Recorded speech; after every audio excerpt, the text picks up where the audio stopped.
Hi, this is Lilian from Gateway Science Academy, and I'll be demonstrating the world's simplest train. For this demonstration, you will need a battery, a few magnets, and a coiled copper wire.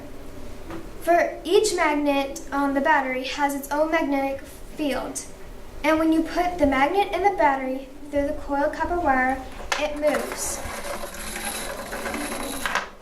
This works because the coiled copper wire has its own magnetic force, which pushes the battery and the magnets through. Thank you for watching.